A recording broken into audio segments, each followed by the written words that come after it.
Yo, j'espère que tu vas bien. Moi ça va nickel, comme d'hab. Comme tu peux le voir à mes yeux et l'entendre à ma voix, je viens de me réveiller. Et je viens de me préparer à déjeuner, j'ai pas encore déjeuné. Je me suis fait 110 grammes de flocons d'avoine et 35 grammes de caséine avec de l'eau. Ça ressemble à rien, le goût n'est pas spécialement ouf. Mais là je t'avoue que je suis en grosse dèche de nourriture. J'ai oublié de faire les courses hier, je devais acheter du skir et des fruits en priorité.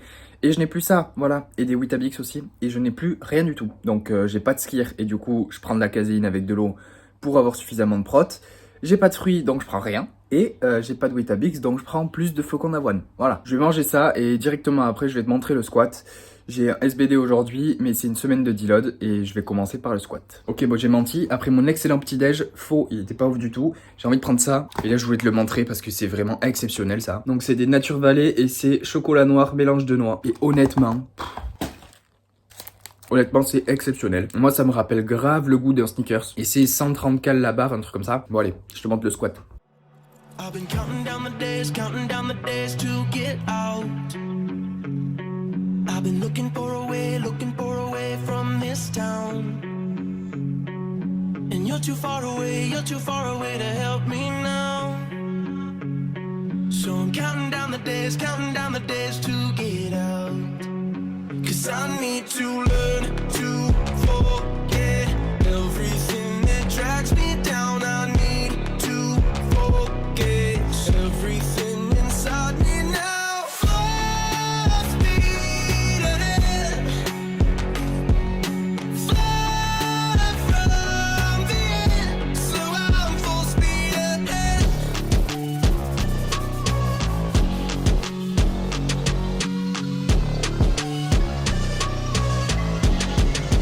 Full speed ahead.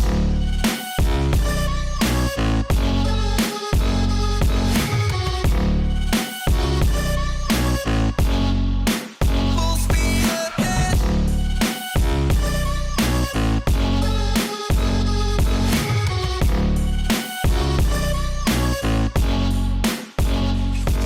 I've been staring at the sun in my eyes.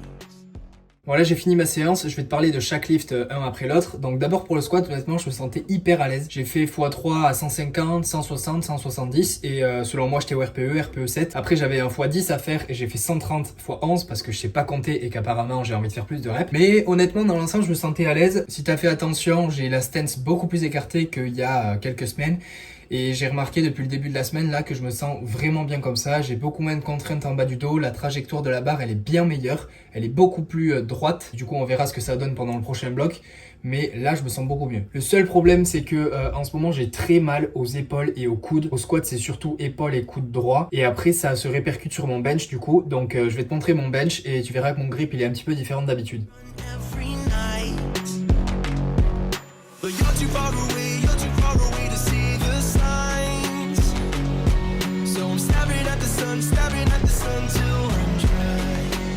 'Cause I need to learn to forget everything that drags me down. I need to forget everything inside me now. Full speed ahead.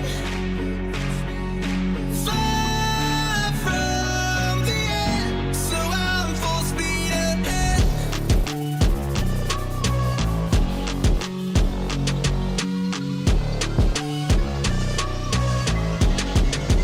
Full speed ahead.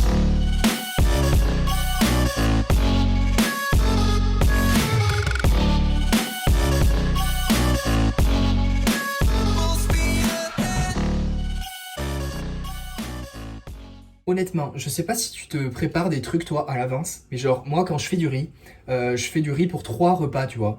Et donc là il me reste encore du riz. J'avais coupé du poulet à l'avance aussi, tu vois. Donc en fait j'ai juste à foutre les légumes, mettre le riz à chauffer, un peu cuire le poulet et il y a le repas qui est prêt, c'est trop bien. Donc pour le bench comme t'as vu, j'avais aussi des triplés à faire et après j'avais un x10. Je pouvais pas faire mon camp grip, j'arrivais pas à avoir l'index sur l'anneau, ça me faisait trop mal aux épaules, vraiment beaucoup trop. Et du coup je me suis mis en mid grip, donc c'était annulaire sur l'anneau, donc c'était annulaire sur l'anneau. Et du coup, ce qu'il y a, c'est que j'ai une amplitude un petit peu plus grande avec ce grip là, donc les perfs, ça sont un petit peu moins bonnes. Et j'étais quand même limité par ma douleur, tu vois. Donc Je devais essayer de m'entraîner autour de ça, c'est clairement pas l'idéal. On va voir comment ça va se passer sur les semaines à venir, mais là cette semaine, je pense que c'est parce que j'ai eu 3 comp squats.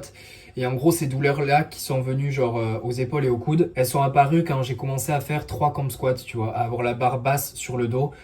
3 squats en low bar quoi au final. Donc à voir ce que ça donnera sur les semaines à venir, mais peut-être potentiellement avoir un high bar à la place de 3 low bar. Donc 2 low bar, un high bar. J'aimerais vraiment avoir accès à une SSB bar. C'est genre une barre que tu peux tenir de devant si tu veux. Donc tu l'as sur le dos et là tu as des espèces de barres en métal en fait tout simplement que tu tiens de devant et du coup tu peux faire ton squat vraiment comme ça.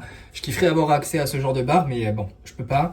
Et du coup, je pense que le high bar, ce sera la solution. Donc mon bench au niveau des perfs, je m'en fous honnêtement cette semaine parce que c'était une semaine de deload. Et en fait, ce grip, ça a limité la casse, tu vois. Genre, je voulais clairement pas aggraver une douleur que j'ai. Et je voyais pas l'intérêt de serrer les dents, faire mon comp grip, donc index sur l'anneau, continuer d'avoir hyper mal alors que je suis en deload, tu vois. Et c'est censé être là pour baisser la fatigue. Donc j'ai fait ça en mid grip, annulaire sur l'anneau, comme je t'ai dit. Et ça s'est passé correctement, on va dire, même si j'avais quand même mal. Et du coup, je vais te montrer le terre de suite.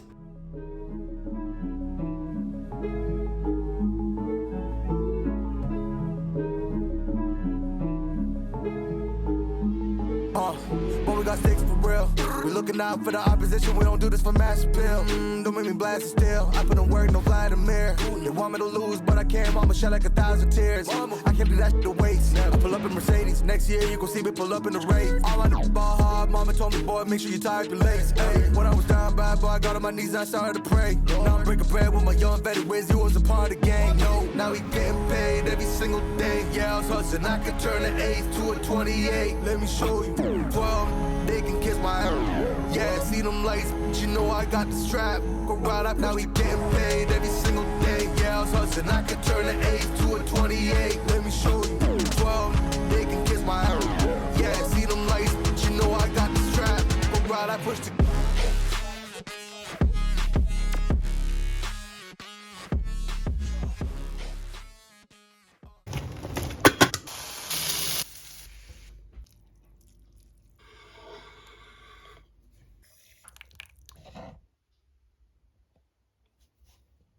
Et du coup, concernant le terre, honnêtement, pendant que je m'échauffais, je me sentais vraiment bien. J'arrivais à bien mettre les hanches à la bonne hauteur. J'avais le bas du dos en légère flexion, je pense. J'ai l'impression que mon corps, il est plus à l'aise, bas du dos un peu arrondi. Donc je me disais que j'allais garder cette bonne position dès le début au lieu d'avoir, tu sais, cette flexion pendant le début du mouvement. De me mettre directement en légère flexion pour éviter ce passage de l'extension à la flexion. Pause. Si t'as vu la vidéo de la semaine dernière, je te disais que j'allais vraiment me concentrer sur ma technique au soulevé de terre et que du coup j'allais déconstruire les habitudes que j'avais prises, c'est-à-dire tirer avec le dos rond. J'ai un peu réfléchi à ça et je sais pas quelle est la technique qui me correspondra le mieux, mais il va falloir que je prenne une décision entre me forcer à vraiment garder le dos neutre tout le mouvement et peut-être que ce sera beaucoup plus difficile de soulever des barres que j'ai l'habitude de soulever, ou alors il va falloir que j'accepte que de toute façon mon dos voudra se mettre en flexion et du coup peut-être démarrer le lift directement avec une flexion du bas du dos, donc une légère flexion que je pourrais tenir tout le mouvement, parce que c'est bien mieux de maintenir une légère flexion tout le mouvement plutôt que de commencer en extension et de passer en flexion. Donc je sais pas encore ce que je vais faire exactement, il va falloir que je pèse le pour et le contre des deux options. Le truc c'est que j'étais en hook, ça se passait très bien pendant l'échauffement. J'ai fait une série à 225 il me semble x3 où je me sentais plutôt bien en hook et sauf que la barre elle me glissait des doigts, tu vois, donc j'ai mis les straps et là la technique elle était un peu différente. J'avais le dos un peu trop arrondi et j'arrivais pas à me mettre vraiment dans une bonne position, et en partant de là mon dos se fatiguait, tu vois, genre j'avais les érecteurs spinaux qui étaient quand même assez congestionnés et du coup j'avais encore plus de mal à me mettre dans une bonne position pour les back-off que j'avais, donc c'était pas l'idéal. J'ai encore pas mal de taf à faire au niveau du terre. Donc dans l'ensemble pour la séance je suis absolument pas énervé ou quoi que ce soit, je suis même plutôt content parce que le squat ça s'est vraiment bien passé. Je pense que ça annonce quelque chose de bon pour le prochain bloc. Le bench, bon j'ai des douleurs mais il va juste falloir qu'on trouve une alternative pour pouvoir continuer à s'entraîner autour des douleurs. Et le terre je suis content parce que j'ai une piste, donc c'est plutôt cool, même si ça s'est pas concrétisé sur un truc de vraiment propre aujourd'hui.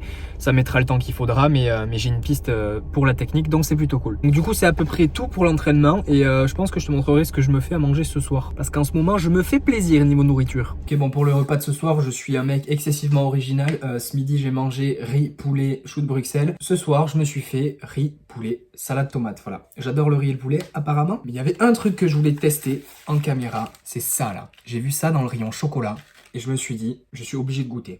On va commencer par chocolat blanc. Oh, sympa la couverture. Ok, donc la tablette, tu vois, elle est comme ça. Il y a des petits dessins dessus. On sent un peu la noisette. Ok, moi, ça me fait penser de ouf à l'intérieur d'un chocoban. Donc c'est très très bon. Je vais tester l'autre. Même chose sur celui-là, tu vois, il y a les mêmes dessins. Il y a marqué Ferrero Rocher dessus. Oh, il sent beaucoup plus celui-là. Ah non, pas des masses en fait. Ok, c'est spécial. Ça me fait penser au goût des rochers Suchard. Je sais pas si tu vois ce que c'est. Des espèces de gros rochers au chocolat. Honnêtement, je préfère largement le chocolat blanc. Ça fait vraiment penser à un chocoban, j'adore. Et celui-là, tu vois, c'est chocolat au lait. Mais pour du chocolat...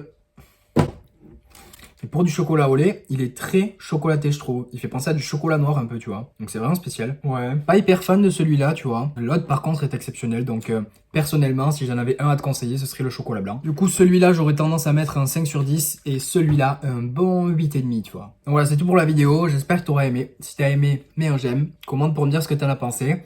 Je te dis à la prochaine. Reste positif. Peace. En fait, j'ai menti. Ça, c'est très très bon. C'est vraiment le goût de l'extérieur d'un Ferrero Rocher. Voilà. Quelle surprise. C'est marqué. Voilà. Mais comme j'ai mangé le chocolat blanc avant, je pense que ça a donné un goût bof. Mais c'est très bon.